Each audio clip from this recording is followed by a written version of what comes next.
नमस्कार, मी लाघवी ओम सावंत। पावसानं ओढ दिल्यानं खरीप हंगाम हा अक्षरशः वाया गेला। रब्बी हंगाम चांगला जाईल अशी अपेक्षा शेतकरी बाळगू लागला, पण त्याच दरम्यान रब्बीचा पेरा वाया गेल्याची बातमी आली। नुकसान भरपाई लवकरात लवकर आपल्या खात्यात मिळेल अशी अपेक्षा बळीराजा करू लागला आणि तेव्हाच राज्यभरात नेमका अवकाळीचा फटका बसला। अवकाळीमुळे आणि गारपिटीच्या माऱ्यानं शेतकरी आज चिंताग्रस्त आहे। राज्यभरात अवकाळीनं हाहाकार माजवलाय आणि हीच आज आपली स्टोरी ऑफ द डे आहे। अवकाळी पावसामुळे शेतकऱ्याचं प्रचंड नुकसान झालंय। होतं नव्हतं सगळं वाया गेलंय, केवळ डोळ्यांमध्ये पाणी उरलंय। मुख्यमंत्र्यांनी नेत्यांना शेतकऱ्यांच्या बांधावर जाण्याचे आदेश दिलेत। पाहूया या सगळ्या संदर्भातल्या स्थितीचा आढावा घेणारा हा खास रिपोर्ट।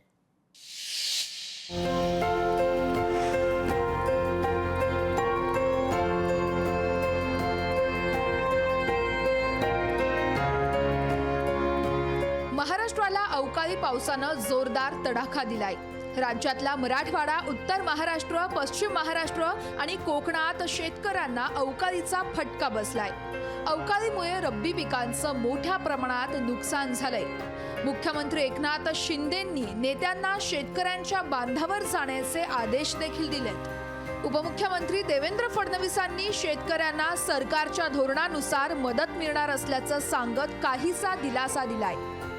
कुठल्याही परिस्थितीमध्ये शेतकऱ्यांना जर नुकसान झालं तर त्या संदर्भात आपण त्यांना मदत करतोच। आता वेगवेगळ्या ठिकाणी रबीचे वेगवेगळे स्टेजेस आहेत। काही ठिकाणी त्याचं नुकसान आहे, काही ठिकाणी ज्या स्टेजेस आहेत तिथे फार नुकसान होणार नाही, पण जिथे नुकसान होईल त्या ठिकाणी आपण निश्चितपणे मदत करणार। अवकाळी पावसानं राज्यातल्या बळीराजाचं नुकसान झालंय। केंद्र आणि राज्य सरकारनं बळीराजाला मदत करावी अशी मागणी सुप्रिया सुळेंनी ट्विट करत केली आहे। राज्यभरात 20 पेक्षा जास्त जिल्ह्यांना या अवकाळीचा तडाखा बसलाय। राज्यातील अवकाळीच्या नुकसानीची माहिती जिल्हाधिकाऱ्यांनी अहवाल सादर केल्यावरच समोर येईल।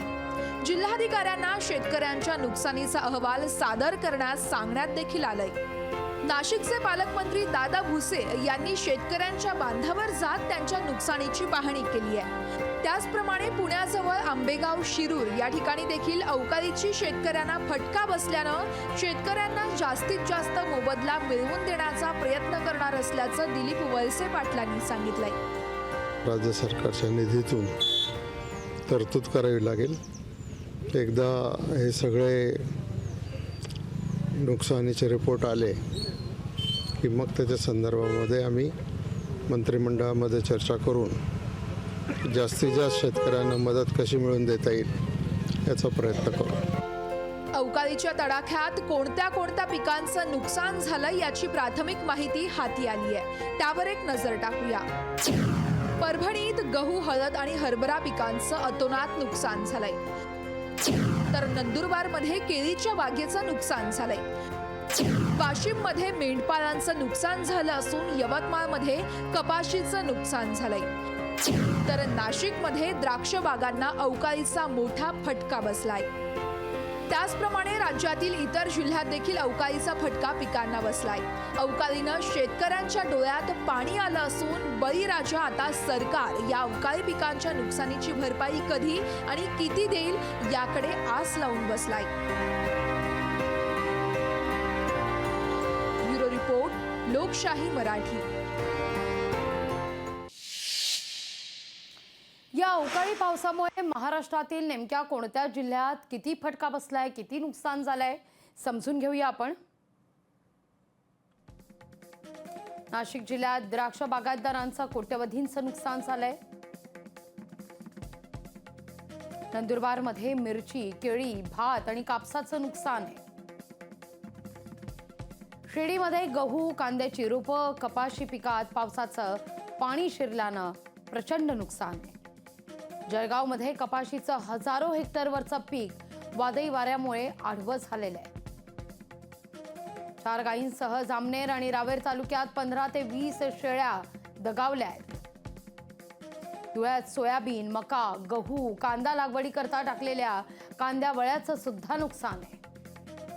मराठवाड्यात 8ही जिल्ह्यात कापूस, ऊस, मका, तूर, हरभरा, सोयाबीन, गहू या पिकांचं नुकसान झालेलं आहे। सातारा जिल्ह्यात ज्वारी आणि स्ट्रॉबेरी तसंच ऊस पिकांचं नुकसान आहे।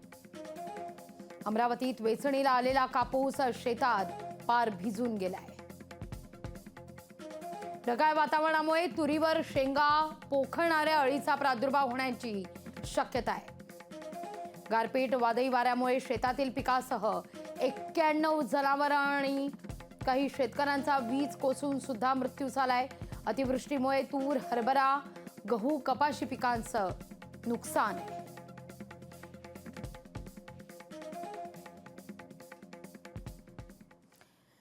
महाराष्ट्रात मराठवाडा, उत्तर महाराष्ट्र, पश्चिम महाराष्ट्र आणि कोकणात अवकाळीचा तडाखा बसलाय। ही दृश्य आपण पाहूया। जालना, वाशिम, नाशिक, यवतमाळ या ठिकाणी अवकाळीचा फटका बसलाय। त्यामुळे शेत शिवारात पाणी शिरलंय।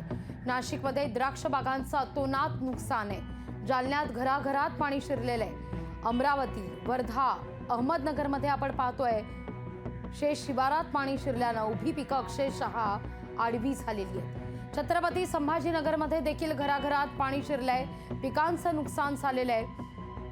पुण्यात देखील अवकाळीचा फटका, तर ठाण्यात देखील मुसळधार पाऊस। अवकाळीचा फटका ठाणेकरांना सुद्धा बीड, नंदुरबार, हिंगोली आणि चंद्रपूरमध्ये सुद्धा गारपीटसह अवकाळीचा पाऊस बरसलाय। त्यामुळे कपाशीच्या पिकाचं सुद्धा नुकसान झालेलं आहे। कापूस, वेचणीला आलेला कापूस अक्षरशः वाया गेलेला आहे।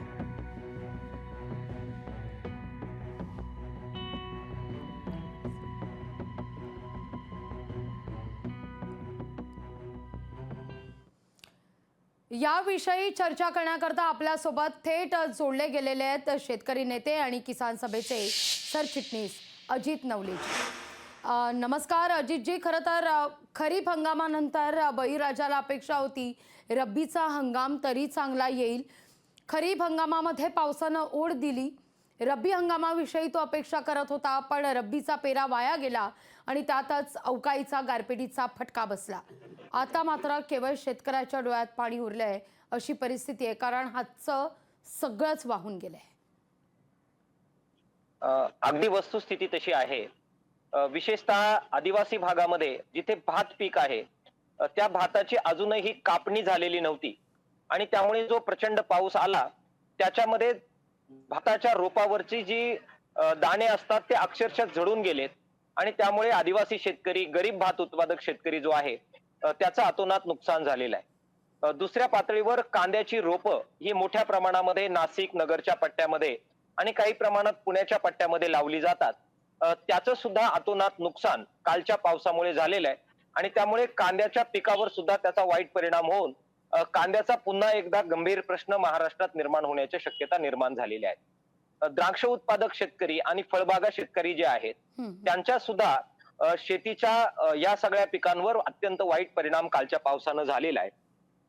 सरकारने नेहमीप्रमाणे मंत्र्यांना बांधावर जायला सांगितलंय, मात्र मंत्री येतात, बांधावर उभे राहतात, फोटो सेशन होतं, पण शेतकऱ्यांना मदत काही मिळत नाही। मागच्या खरीपामध्ये जे नुकसान झालं त्याची मदत अद्याप मिळालेली नाहीये। पीक विमा कंपन्यांनी मागच्या सबंध दुष्काळाच्या काळात जे सगळं शेतकऱ्याचं नुकसान झालं त्याची भरपाई किंवा त्याचा मोबदला अद्याप दिलेला नाहीये आणि आता पहिलंच मिळालं नाही त्या पार्श्वभूमीवर आता परत एकदा संकट आलंय। मला वाटतं ही शेतकऱ्यांसाठी अत्यंत वाईट अशा प्रकारची आपत्ती आहे। शेतकऱ्यांनी जगावं की मरावं अशा प्रकारचा प्रसंग शेतकऱ्यांवर या नैसर्गिक आपत्तीत येत असतो, तो पुन्हा एकदा आलेला आहे। सरकारने आणि समाजानं शेतकऱ्याच्या मागे या दुःखद प्रसंगामध्ये केवळ शब्द रूपानं नव्हे तर आर्थिक मदतीच्या रूपानं उभं राहिलं पाहिजे, अशा प्रकारची भावना या संदर्भामध्ये व्यक्त करावीशी वाटते।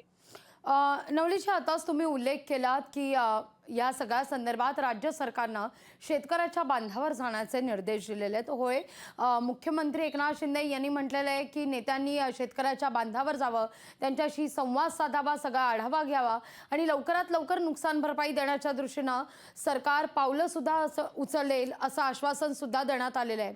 पण जसा तुम्ही उल्लेख खरीपाचा सुद्धा केला तेव्हा त्यामुळे तोही मुद्दा या ठिकाणी उपस्थित होतोय की खरीप हंगाम सुद्धा वाया गेल्यानंतर रब्बीकडून अपेक्षा होती पण तिथं देखील घोर निराशा आहे.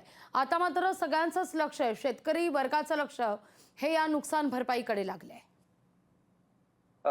या नुकसान भरपाईकडे लक्ष आहेच, कारण याच्यामध्ये नवीन जो हंगाम उभा करायचा होता, रब्बीचा हंगाम उभा करायचा होता, तोच एक प्रकारे विशेषतः कांद्याच्या पिकाबद्दलचा हंगाम हा मोठ्या प्रमाणामध्ये संकटात आलेला आपल्याला दिसतो आहे. शेतकऱ्यांच्या शेतजमिनीचे पंचनामे करून त्यांना तातडीनं आपत्ती व्यवस्थापनाचा जो निधी आहे NDRFचा, त्या अंतर्गत मदत करण्याची नितांत आवश्यकता आहे. त्याचबरोबर एक मूलभूत प्रश्न जो निर्माण होतो तो आहे पीक रचना पुन्हा एकदा बदलण्याचा. अगदी. कारण सबंधपणाने जे ग्लोबल वॉर्मिंग आहे त्याच्यामुळे ऋतुचक्र हे मोठ्या प्रमाणामध्ये बाधित झालंय आणि त्यामुळे आपण बघा की सबंध खरीपाच्या हंगामामध्ये पाऊस वेळेवर पडला नाही, मोठ्या प्रमाणामध्ये पावसामध्ये व्यत्यय आला, त्याच्यामुळे त्यावेळेचं पीक बर्बाद झालं आणि आता एक प्रकारे अवेळी अशा प्रकारचा पाऊस आला, त्यामुळे नवीन रोप आणि नवीन फळबागा ह्या बर्बाद झालेल्या आपल्याला दिसत आहेत. त्यामुळे एकीकडे आर्थिक स्वरूपाची मदत आणि दुसऱ्या बाजूला शेती करताना योग्य प्रकारचं हवामानाचे अंदाज शेतकऱ्यांपर्यंत पोहोचवण्याचं तंत्रज्ञान आणि तिसऱ्या बाजूला या बदलत्या हवामानाच्या परिस्थितीमध्ये शेतकऱ्यांना काय मार्गदर्शन करायला पाहिजे, पीक रचनेमध्ये काय बदल करायला पाहिजे आणि अशा प्रतिकूल हवामानामध्ये सुद्धा तग धरू शकतील अशा प्रकारची नवीन प्रकारची प्रजाती, नवीन प्रकारची बियाणं ही कशी डेव्हलप करता येतील याबद्दल सुद्धा विचार होण्याची गरज आहे. या 3 पातळीवरचे उपाय हे सरकारने करण्याची अपेक्षा शेतकरी बाळगून आहेत. ग्लोबल वॉर्मिंगचा सगळा हा विचार करता पीक रचनेत नेमक्या कुठल्या पद्धतीचे बदल व्हावेत असं तुम्हाला वाटतं? सर्वात महत्वाचं म्हणजे आपण ज्यावेळेस हरित क्रांतीकडे पाहतो, वर्गीस कुरियन दुग्ध क्रांतीच्या बद्दल आणि स्वामीनाथन हरित क्रांतीच्या बद्दल, त्यांनी खुजा जातीची चांगली गव्हाची बियाणं डेव्हलप करण्यासाठी परदेशातून बियाणं आणली, भारतीय हवामानात ती वाढवली आणि त्यातून एक प्रकारच्या नवीन प्रजाती ह्या गव्हाच्या तयार केल्या. आता ज्यावेळी ग्लोबल वॉर्मिंगचं संकट आपल्या पुढे आहे त्यावेळी ह्या जास्त पाण्याचा जर अवकाश मिळाला, दुष्काळ पडला, त्यात तग धरू शकतील अशा प्रकारच्या प्रजाती विकसित करण्याची आवश्यकता आहे किंवा अधिक पाऊस आला त्यात सुद्धा तग धरू शकतील. उदाहरणच मी आपल्याला देईल की मोठ्या प्रमाणात पीक रचनेचं शिफ्टिंग हे सोयाबीनकडे झालेलं आहे, परंतु सोयाबीन जर छोटी राहिली आणि पाणी जर साठलं आणि ते पाणी जर सोयाबीनच्या काडीला लागलं तर ती काडी तातडीनं कुजते आणि त्यामुळे सबंध पीक बर्बाद होतं. पाणी जरी लागलं तरीही सोयाबीनची कांडी कुजणार नाही अशा प्रकारचं वाण जर भावी काळात डेव्हलप करण्यात आलं, मी तुम्हाला उदाहरण दिलं, तर अशा प्रकारे जी आपत्ती येते त्यातून शेतकऱ्यांना वाचवता येऊ शकतं. नवीन प्रकारच्या किटींचा प्रादुर्भाव हा सातत्यानं पिकांवर होताना आपल्याला दिसतोय. आम्ही लहानपणी कधीही पाहिलं नव्हतं ते आता आम्हाला पाहायला मिळतंय. गोगलगाई आपण ज्याला म्हणतो, त्या गोगलगाईचा अटॅक हा मोठ्या प्रमाणामध्ये सोयाबीनच्या पिकावर झालेला आम्हाला गेल्या 2 वर्षामध्ये पाहायला मिळालेला आहे. आम्ही ज्याला वाणीबा म्हणतो, ती वाणी आळी जी आहे तिच्याशी आम्ही लहानपणी खेळायचो आणि तिची कधी भीती वाटली नाही, परंतु त्यांच्या ज्या प्रजाती आता डेव्हलप झाल्या त्याच्यामुळे त्या वाणीबुवा किंवा वाणी आळी ही सबंध पिकं बर्बाद करताना आम्हाला दिसते. त्यामुळे हे जे मित्र कीटक होते त्यांचं शत्रू कीटकामध्ये रूपांतर होताना आपल्याला दिसतंय. त्याचा सखोल अभ्यास करून ही पिकं कशी वाचवायची याच्याबद्दलचं मार्गदर्शन शेतकऱ्यांना करण्याची आवश्यकता या ग्लोबल वॉर्मिंग आणि ज्या प्रकारची पीक रचना आपण स्वीकारली, ज्या प्रकारची शेती आपण स्वीकारली त्याचा परिणाम म्हणून होताना दिसते. त्याचा मुकाबला एकटा शेतकरी करू शकणार नाही. समाज आणि सबंधपणाने कृषी यंत्रणा, शास्त्रज्ञ यांना उभं राहूनच त्या सगळ्यावर मात करावी लागेल. ती मात करण्यासाठी मार्गदर्शनाची अपेक्षा आम्ही सर्वजण बाळगून आहोत. पर्यावरण बदलाबरोबरच माती परीक्षणावर सुद्धा कितपत भर द्यावा असं तुम्हाला वाटतं? कारण सातत्यानं ऋतुचक्र हे बदलत जात आहे. पहा की खरीप हंगामामध्ये पावसानं ओढ दिली, बहुतांश ठिकाणी पाऊसच पडला नाही, त्यामुळे दुष्काळ जाहीर करण्याची मागणी होऊ लागली आणि त्यातच अवकाळीचा फटका बसला, गारपिटीचा सुद्धा फटका बसला, द्राक्ष पिकांचं नुकसान आहे, कांद्याचं नुकसान आहे, तूर वाया गेलेलं आहे, अशी परिस्थिती आहे. माती ही अत्यंत महत्वाची शेतीसाठीची आवश्यक गोष्ट आहे. माती ही जिवंत गोष्ट आहे. त्याच्यामध्ये जे मित्र कीटक, वेगवेगळ्या प्रकारचे सूक्ष्म जीव असतात त्याच्यामुळे ती सजीव बनते. परंतु आपण अनिर्बंधपणाने ज्या प्रकारच्या कीटकनाशकांचा वापर सातत्यानं करतोय त्याच्यामुळे मातीतले हे जे सूक्ष्म कीटक आहेत, मायक्रो ऑर्गॅनिझम्स आहेत, ते मृत पावत आहेत. त्यांचं मोठ्या प्रमाणामध्ये एक प्रकारे निर्जीवीकरण मातीचं होतंय आणि त्यामुळे मातीची सुपीकता कमी होते. त्याच्यामुळे उत्पादनावर सुद्धा अत्यंत वाईट परिणाम झालेला आपल्याला दिसतोय. त्यामुळे माती परीक्षण करत आवश्यक तेच इन्ग्रेडियंट्स, मग ते खताच्या स्वरूपात असतील, पोषक द्रव्यांच्या स्वरूपात असतील, परीक्षण न करता चुकीच्या पद्धतीनं वापरणं आपण थांबवलं पाहिजे. आणि त्या मातीमध्ये जे घटक कमी आहे, ज्या मात्रेमध्ये ते कमी आहे, तेवढ्याच मात्रेमध्ये जर ते आपण टाकले आणि कीटकनाशकांचा सुद्धा वापर हा शास्त्रीय पद्धतीनं केला, जेणेकरून मित्र कीटक मरून जाणार नाहीत, मायक्रो ऑर्गॅनिझम्सवर त्याचा परिणाम होणार नाही आणि अळ्या, वेगवेगळ्या प्रकारचे पशु पक्षी यांच्यावर सुद्धा वाईट परिणाम होणार नाही, त्यांच्या प्रजाती धोक्यात येणार नाही. अशा प्रकारे जर आपण कीटकनाशकांचा, पोषक द्रव्यांचा, केमिकलचा वापर केला आणि एक प्रकारची विषमुक्त शेती याच्याकडे आपल्याला कसं जायचं याच्याबद्दल जर आपण विचार केला तर भावी काळात माती वाचवता येईल आणि माती वाचली तरच शेती वाचेल, हे आपण या संदर्भामध्ये समजून घेण्याची आवश्यकता आहे. अगदी नवलेशजी, तुम्ही फार सुंदर उल्लेख या ठिकाणी केला की माती वाचली तरच शेती वाचेल आणि त्या अनुषंगानं खरं तर प्रयत्न होणं नितांत गरजेचं आहे. अवकाळीचा राज्यभरात कहर आहे आणि याच विषयी आपण बोलतोय किसान सभेचे सरचिटणीस शेतकरी नेते अजित नवलेजी यांच्यासोबत. नवलेजी, आपण ब्रेकवर जाण्यापूर्वी तुम्ही अतिशय उल्लेख फार चांगला केलात. माती टिकली तर शेती टिकेल. यालाच जोडून एक मुद्दा उपस्थित होतो की शेतकऱ्याच्या मागचं शुल्क काष्ट काही संपत नाहीये. मग ते बोगस बियाणांपासून सुरू होतं, खरीप हंगाम वाया जातो, रब्बीचा पेरा घटला जातो, पीक विम्याकरता शेतकऱ्याला झगडावं लागतं. इतकंच काय तर आता नुकसान भरपाई सुद्धा लवकरात लवकर मिळावी, पंचनामे करण्यात यावे, इथपासून प्रत्येक गोष्टीला क्षणाक्षणाकरता शेतकऱ्याचा हा लढा काही संपत नाहीये, संघर्ष काही संपत नाहीये. अगदी बरोबर आहे. नुकसान भरपाई च्या बद्दल तर आशा बाळगून आहेत शेतकरी, परंतु पीक बर्बाद झालं की संबंध सीझन बर्बाद होतो आणि त्यातून येणारं उत्पादन हे शेतकऱ्याला मिळत नाही, म्हणून मोठा आर्थिक फटका आपल्या शेतकऱ्याला बसतो. शेती अशी बेभरोशाची आहे, त्यामुळे शेतकरी बऱ्याचदा जोडधंद्याकडे फार आशेनं पाहतात.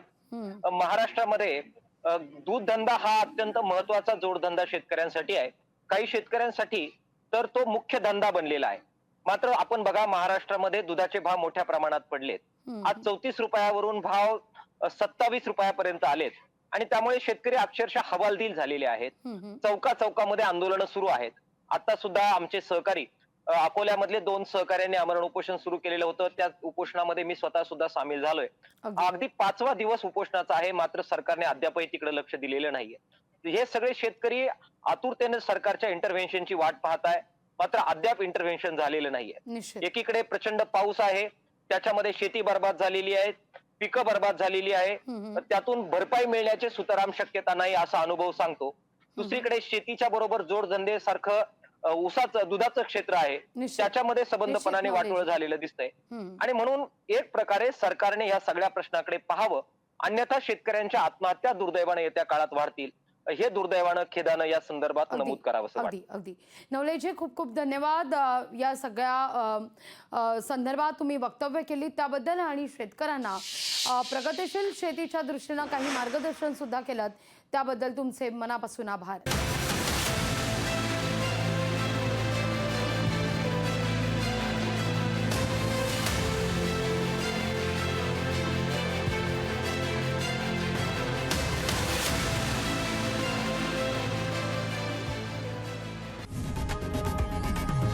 लोकशाही मराठी ऐका, पहा, जागरूक रहा.